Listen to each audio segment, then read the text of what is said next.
The observation deck of the Celestial Haven hummed with the quiet efficiency of a well-maintained station. Elara stood before the viewport, her reflection ghostly against the backdrop of swirling nebulae. Her fingers traced the edge of the synthetic skin patch covering her right forearm, a habit she'd developed over the past 3 months. Beneath it, burned scars twisted like rivers of melted plasteel, souvenirs from the reactor breach on Kepler 442b that had killed half her crew. She'd survived. Sometimes she wondered if that was mercy or punishment. Administrator Elara, the voice belonged to Counselor Vex Thor, a Zenthari diplomat whose crystalline exoskeleton refracted the station's ambient light into prismatic patterns. The delegation from the Cub Collective has arrived. They're asking for you specifically. Ilara's stomach tightened. The Cub Collective, a species that had only recently achieved interstellar travel, was notorious throughout the galaxy for one peculiar trait. Their children, called cubs, possessed an unsettling ability to perceive emotional frequencies that even the most advanced empathic races couldn't match. They saw through lies, through facades, through carefully constructed walls. They saw everything. "I'll meet them in conference room 7, Elara said, her voice professionally neutral. Vex's Thor's optical sensors dimmed with what might have been concern. "Are you certain? Given your recent experiences?" "Perhaps, Ambassador Cole. I'm fine." The words came out sharper than intended. "I've handled first contact protocols for 15 years. I can manage one diplomatic meeting." Conference Room 7 was designed for comfort across multiple species, adjustable gravity wells, atmospheric controls, and seating that could accommodate anything from methane-breathing Grell to the gelatinous Polyxians. But when Elara entered, she found only 2 occupants. The first was an adult of the Cub Collective, standing roughly 4 feet tall, covered in dense auburn fur with large, luminous eyes. The translator device at her throat crackled to life. "I am Elder Misha. Thank you for receiving us." "Administrator." The second figure made Alara's breath catch. Rick couldn't have been more than a juvenile, perhaps equivalent to a human 8-year-old. His silver-tipped fur was immaculate, but wrapped around both his small arms were bandages. Clean. White. Carefully applied bandages that served no medical purpose whatsoever. Elara's hand unconsciously moved to her own concealed scars. "Please, sit," she managed, gesturing to the adaptive seating. "I understand. You've come to discuss the trade negotiations for the Andromeda Corridor?" Elder Misha's ears twitched. "In part, but Rick insisted on accompanying me. Our cubs often perceive things we adults miss." The young cub's eyes, impossibly large and filled with something that looked like starlight, fixed on Elara. He said nothing, but his small paws adjusted the bandages on his arms with deliberate care. The meeting proceeded with professional efficiency.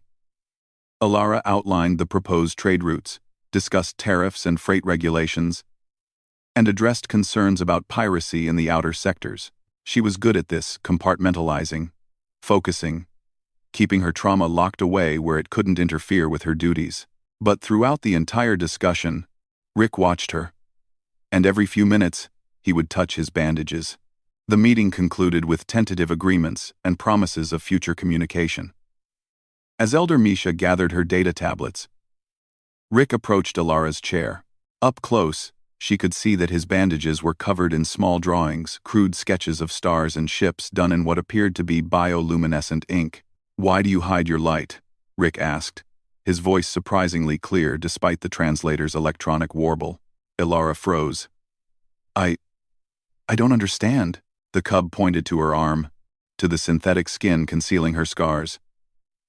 "You were burned, saving others. Your crew records say you went back into the reactor chamber 3 times. You pulled out 4 people who would have died. 2 of them died anyway," Elara whispered, the words escaping before she could stop them. "But 2 lived." Rick's small paw touched his own bandages. "In my culture, scars are called star marks. They're maps of where we've been brave. You hide yours like they're shameful." Elder Misha stepped closer, her voice gentle. "Administrator, our species evolved on a world where transparency was survival. Deception meant death from predators, from poisonous plants that mimicked safe ones, from our own kind who might hide illness. Our cubs are born with the ability to see emotional truth because those who couldn't died out millennia ago. Alara's throat constricted. Then you know I'm broken. That I have nightmares every time the station goes to alert status. That I can't look at engine cores without seeing my friends burning. I know you're human, Rick interrupted. His paw reached out, hovering near her arm. May I?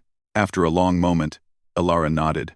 The cub's touch was feather-light as he gently peeled back the edge of the synthetic skin, revealing the twisted landscape of scar tissue beneath. Then, with careful deliberation, he unwrapped his own bandages. Beneath them, his fur was unmarked. Perfect. I don't have scars, Rick said softly. But I saw yours, the ones inside and outside, and they were so bright, so full of courage and pain and love for your crew. So I wore bandages. To honor you, to remind you that what you carry isn't ugly. Tears stung Alara's eyes. Around the station, she knew, the other cubs in the delegation had likely done the same thing. Dozens of young aliens, wearing bandages in solidarity with a broken human who'd tried so hard to hide her wounds. On Earth, Alara said, her voice thick, we have a saying. Scars are just tattoos, with better stories. Rick's ears perked up. I like that. May I draw on your star marks?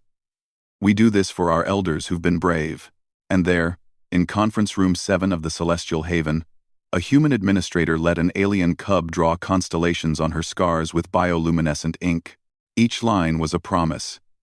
That pain acknowledged is pain transformed. That wounds witnessed are wounds honored. That humanity's greatest strength had never been in hiding their brokenness, but in the courage to heal anyway. When Elder Misha and Rick left, Alara stood before the viewport once more.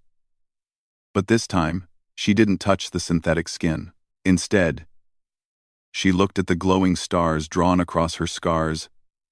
A child's gift.